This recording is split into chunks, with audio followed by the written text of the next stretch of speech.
Dan hari ini firman Tuhan akan saya sampaikan kepada saudara, terambil dari surat Rasul Paulus kepada jemaat Tuhan di Korintus, dalam 2 Korintus pasal yang keempat, ayat 3 dan ayat 4, 2 ayat. Dan nanti di penghujung khotbah saya, hambanya, Bapak Pendeta kita akan memimpin kita dalam doa, menyampaikan doa berkat, mengakhiri ibadah kita ini. Kita memperhatikan. Firman Tuhan berkata di sini dalam surat Rasul Paulus dalam 2 Korintus pasal 4 ayat ketiga dan keempat. Jika Injil yang kami beritakan masih tertutup juga, maka ia tertutup untuk mereka yang akan binasa, yaitu orang-orang yang tidak percaya, yang pikirannya telah dibutakan oleh ilah zaman ini, sehingga mereka tidak melihat cahaya Injil tentang kemuliaan Kristus yang adalah gambaran Allah. Puji Tuhan.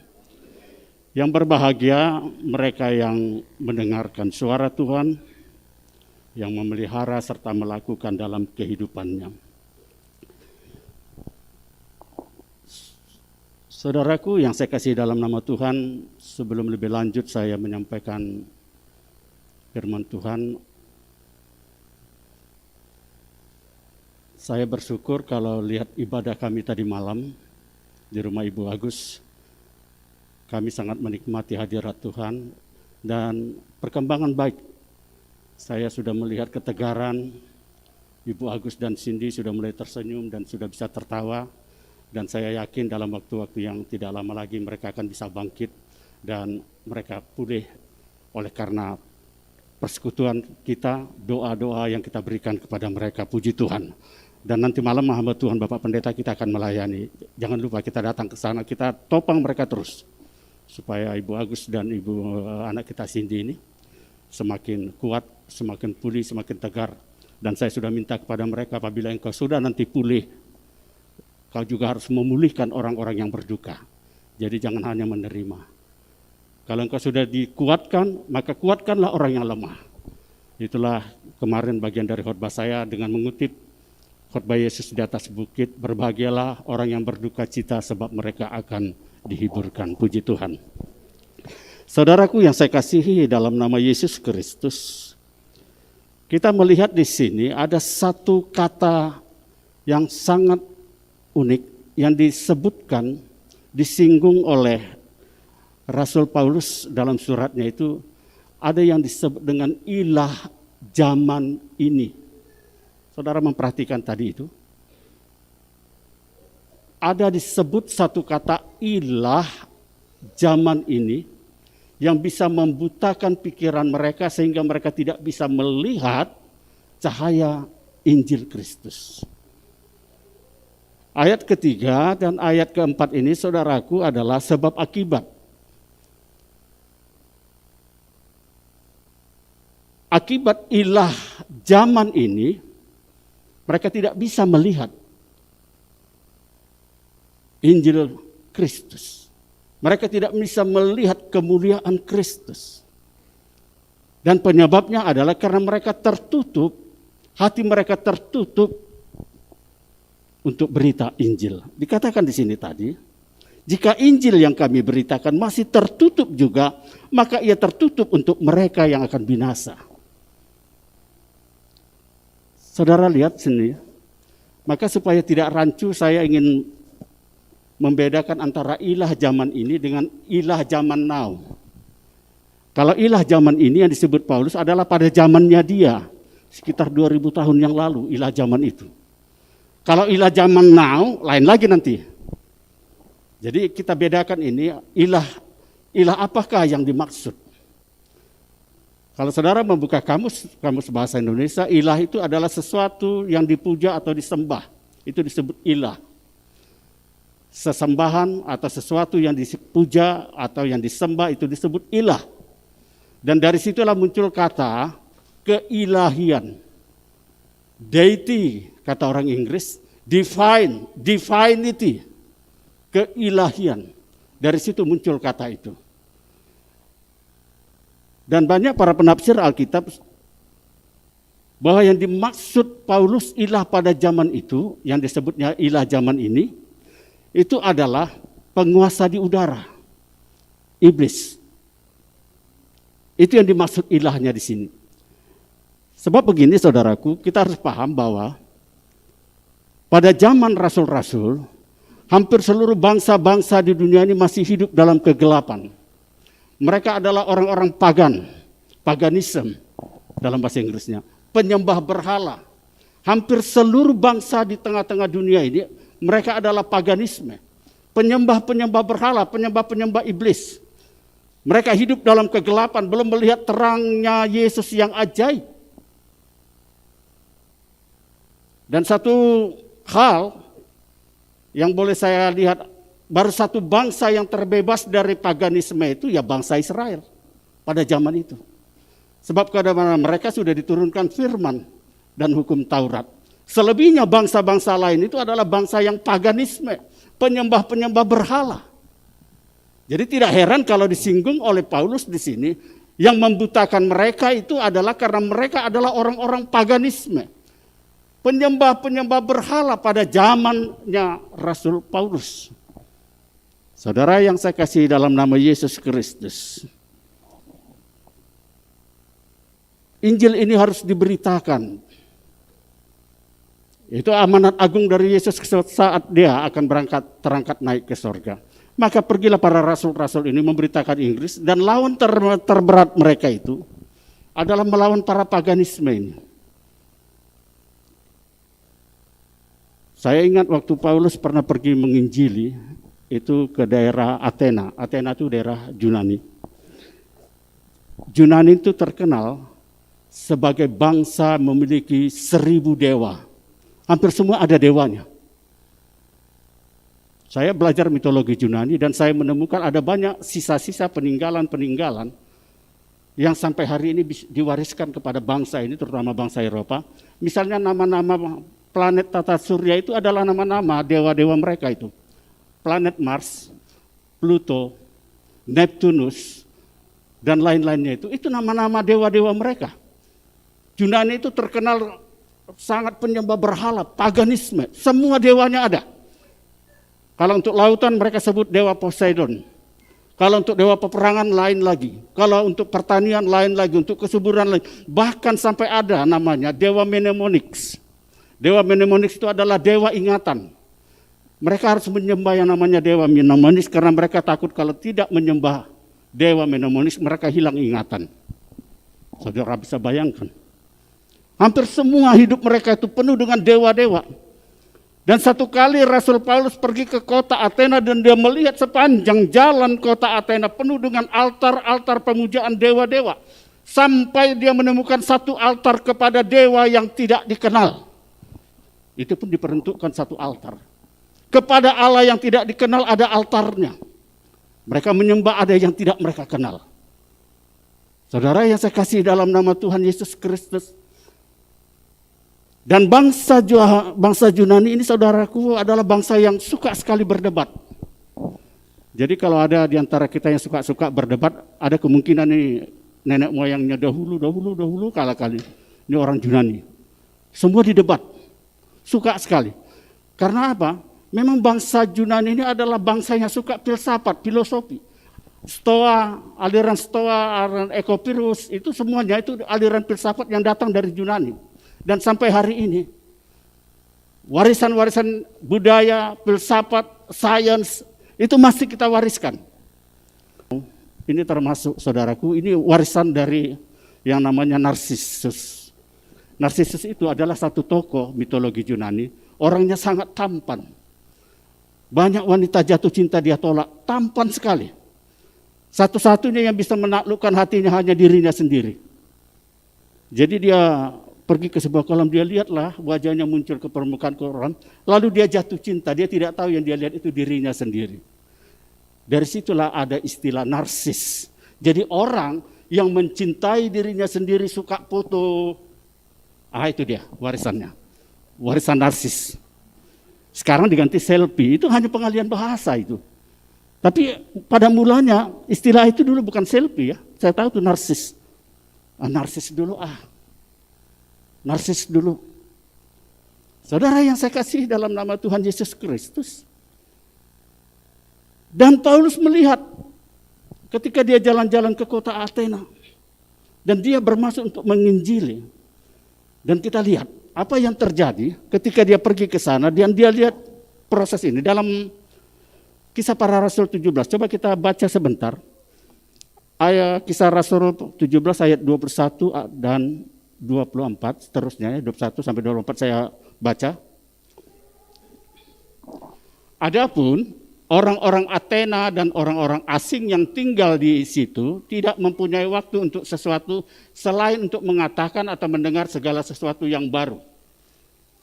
Paulus pergi berdiri di atas Areopagus dan berkata, "Hai orang-orang Athena, aku lihat bahwa dalam segala hal kamu sangat beribadah kepada dewa-dewa.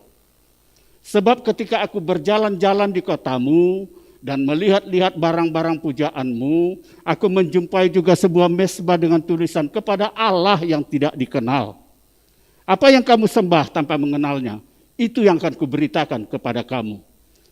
Allah yang telah menjadikan bumi dan segala isinya, Dia yang adalah Tuhan atas langit dan bumi, tidak diam dalam kuil-kuil buatan tangan manusia."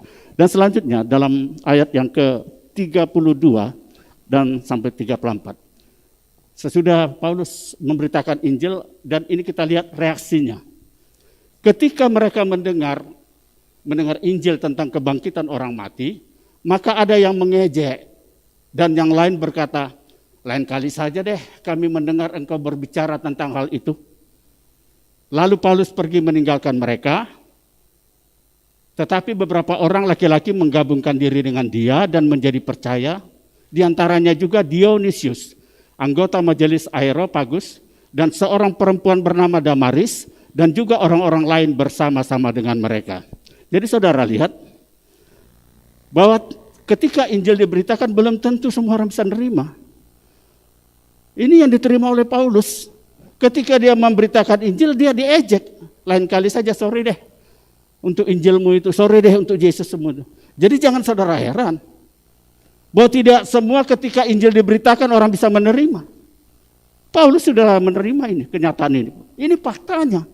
Bahkan dia diejek karena memberitakan Injil Yesus. Tapi Yesus katakan poinnya, bukan orang itu menjadi Kristen, bukan itu poinnya. Tapi beritakan Injil. Puji Tuhan, Injilnya yang harus diberitakan, soal mereka menerima atau tidak, itu urusan kedua. Itu yang dilakukan oleh Paulus. Apakah Paulus putus asa karena dia diejek? Karena dia ditolak? Tidak, saudaraku. Dan dia tahu, kenapa mereka tertutup oleh Injil? Karena paganisme. Ada ilah zaman ini, pada zaman itu maksudnya. Yaitu kuasa iblis yang bekerja, yang menutupi pikiran mereka. Saudaraku, Injil harus diberitakan. Kalau saudara membaca Roma, Injil Roma, saya ingin katakan mengenai Injil Roma ya. Ini tentang seharusnya, kalau dilihat dari urutan Alkitab, sesudah Kisah Para Rasul, itu seharusnya bukan Roma. Seharusnya bukan Roma. Kalau melihat dari kronologisnya, mungkin Korintus barangkali. Dilihat dari tahunnya. Tetapi ini yang diperdebatkan dulu oleh bapak-bapak gereja dan salah satu adalah Martin Luther. Dia sangat keberatan kalau sesudah Kisah Para Rasul masuk surat-surat Paulus. Dan dia katakan harus Roma dulu. Karena apa? Seluruh inti dari surat Roma itu adalah anugerah dari Yesus Kristus. Yesus yang mati di kayu salib, itulah yang menyelamatkan. Itu intinya. Puji Tuhan. Karena itu dia menempatkan ini yang harus pertama. Saudara yang saya kasih dalam nama Tuhan Yesus Kristus. Sebab pada itu kalau saudara mau belajar tentang sejarah pergolakan gereja, tentang begitu banyaknya Injil, saya pernah khotbahkan begitu banyaknya Injil di luar Injil kita ini, pergolakan itu sangat hebat. Terlebih-lebih pada zaman itu, sekitar abad 16, itu kan kita tahu tuh Paus kenapa menjual surat pengampunan dosa. Bahwa dosa bisa dijual, bisa diampuni kalau saudara beli. Semakin banyak saudara beli surat itu, semakin banyak dosamu diampuni. Dan itu yang ditentangkan. Makanya Martin Luther menempatkan harus surat Roma yang pertama, karena ini bicara anugerah. Tidak bisa ada keselamatan dibeli. Karena kita sudah dibeli oleh Yesus melalui kematiannya di kayu salib. Dan surat Roma intinya adalah anugerah keselamatan itu oleh karena kita beriman kepada Dia. Puji Tuhan. Nah, saudara yang saya kasih dalam nama Yesus Kristus, dikatakan sebab bagaimana mereka bisa berseru kepada Dia kalau mereka tidak percaya kepada Dia. Tapi bagaimana mereka bisa percaya kepada Dia kalau tidak ada mereka mendengar tentang Dia. Tapi bagaimana mereka bisa mendengar tentang Dia kalau tidak ada yang memberitakannya. Itulah sebabnya ada tertulis betapa berbahagianya kedatangan orang yang membawa kabar baik. Kabar baik itu the good news atau Injil. Puji Tuhan. Saudara yang saya kasih dalam nama Tuhan, jikalau pada zaman Paulus ada ilah zaman ini, yang dia sebut itu adalah tentang kuasa kegelapan yang begitu banyak menguasai bangsa-bangsa. Lalu ilah zaman now, saudara bisa menemukan di sini ilah zaman now ini semakin banyak sekali. Pengajaran yang melenceng lah. Surat Paulus sempat menyinggung di akhir zaman, mereka akan suka mengumpulkan guru-guru supaya mereka mengkhotbahkan tentang yang enak-enak didengar telinga. Ada itu. Maka mereka akan suka mengumpulkan guru-guru yang akan berbicara tentang hal-hal yang mengenakkan telinga. Saudara pikir sendiri, kira-kira khotbah apa yang mengenakkan telinga? Kira-kira apa yang mengenakkan telinga? Kalau saya bicara tentang berkat, kalau saya bicara tentang kemakmuran, kalau saya bicara tentang prosperity, kalau saya bicara tentang Injil kesuksesan, semua itu hal mengenakkan. Tapi ketika saya bicara salib, mengikuti Yesus menderita, itu tidak mengenakkan telinga. Tapi sudah diingatkan oleh firman Tuhan pada akhir zaman, orang lebih suka mengumpulkan guru-guru atau mengundang pengkhotbah-pengkhotbah yang akan bicara mengenakkan telinga. Waspada.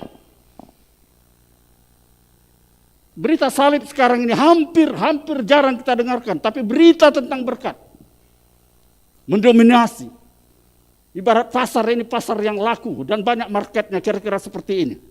Khotbah tentang prosperity, kemakmuran itu ibarat marketnya itu banyak, pangsanya luas. Tapi bicaralah tentang salib.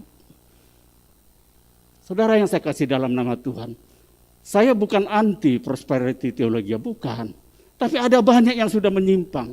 Kalau seukuran iman diukur dari kemakmuran ekonomi, mengapa Yesus menolak anak muda yang kaya itu? Kan anak muda yang kaya itu ingin mengikut Dia. Tapi Yesus katakan, kalau engkau mengikut aku, jual seluruh hartamu berikan kepada fakir miskin. Dia tidak mau. Dan Yesus tidak peduli dan dia pergi meninggalkan.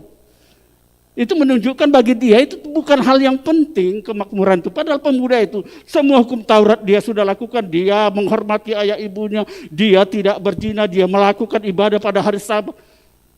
Apalagi yang kurang?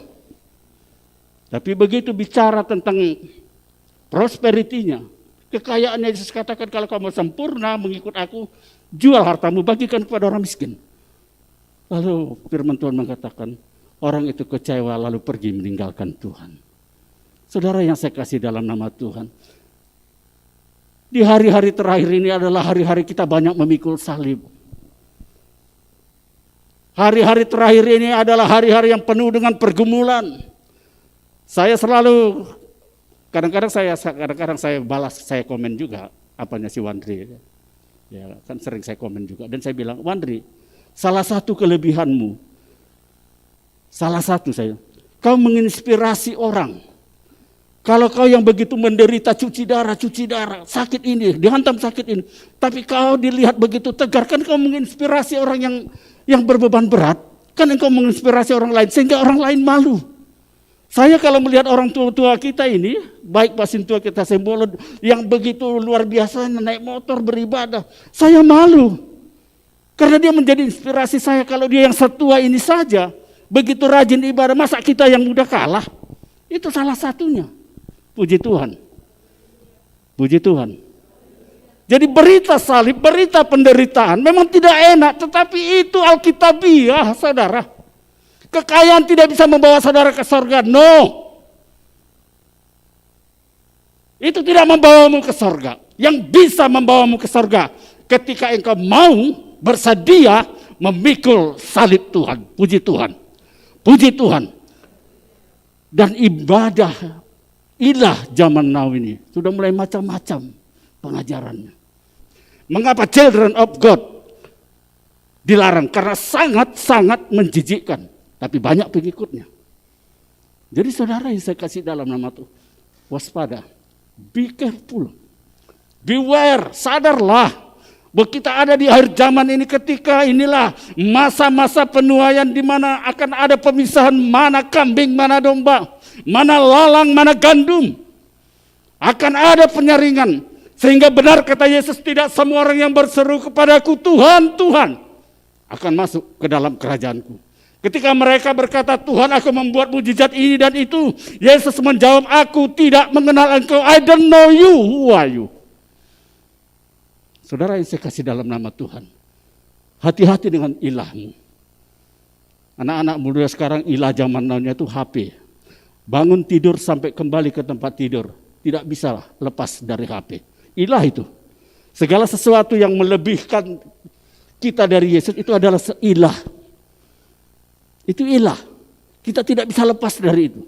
Semuanya. Dulu ibu-ibu tetangga kami ilahnya itu sinetron. Senang sekali sinetron. Ada 3 episode yang saya ingat. Kalau udah sinetron itu mereka sudah kumpul rame-rame itu. Episode pertama judulnya Janjiku Padamu. Senang tuh ibu. Lalu berlanjut episode yang kedua. Mana janjimu? Dan episode penutupnya, maaf aku tidak berjanji. Saudara yang saya kasih dalam nama Yesus Kristus, waspadalah. Kalau hari-hari ini saudara banyak mengalami beban berat, tantangan, itu bagian pendidikan Yesus bagi kita, supaya otot-otot rohani kita kuat, supaya kita tegar, supaya kita bisa memikul salibnya. Saudara, saya ilustrasikan ini kembali dan saya cerita ulang kembali. Ini udah berapa kali saya ulang-ulang ini. Seorang raja yang memberikan kepada prajurit salib, supaya mereka pikul salib. Dan kata raja, pikullah salib kayu ini, aku berdiri di sana di seberang jembatan, di seberang jurang sana. Lalu semuanya saudara dikasih beban yang berat salib, dan mereka harus pikul. Di tengah jalan ketahuan ada banyak yang tidak tahan memikul salib, lalu mulai ada yang menggergaji. Setengah mulai dipotong, dia pikul, masih terasa berat. Lalu dia lanjutkan perjalanan, lalu dia potong lagi, masih terasa berat. Masih terasa berat. Dan akhirnya dipotong kecil-kecil, akhirnya jadilah salib saja. Dan bisa dikalungkan. Mereka pikir sudah cukup. Begitu nyampe di sana, raja sudah menunggu. Menyeberanglah kemari, dan jembatannya adalah salib yang kalian bawa tadi. Semua mereka tidak nyampe. Yang sudah memotong-motong salibnya. Karena tidak cukup panjangnya untuk menghubungi jurang yang di sini dengan jurang yang ada di sana.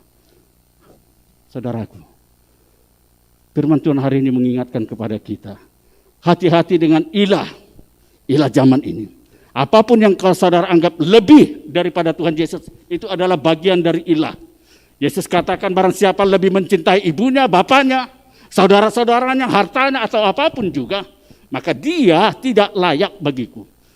Dengan kata lain Yesus mengatakan, I am the first. Akulah yang harus terutama. Puji Tuhan. Dia yang harus terutama. Dia Yesus berikut dengan salibnya. Kiranya firman Tuhan yang kita dengar hari ini menguatkan kita, menatap hari-hari kita yang kita jalani. Ketika salib itu harus kita pikul, kita tahu bahwa Yesus sedang melatih kita untuk memikul bebannya. Firman Tuhan menjadi berkat bagi kita, dan saya serahkan kepada hambanya Bapak Pendeta kita untuk memimpin kita selanjutnya.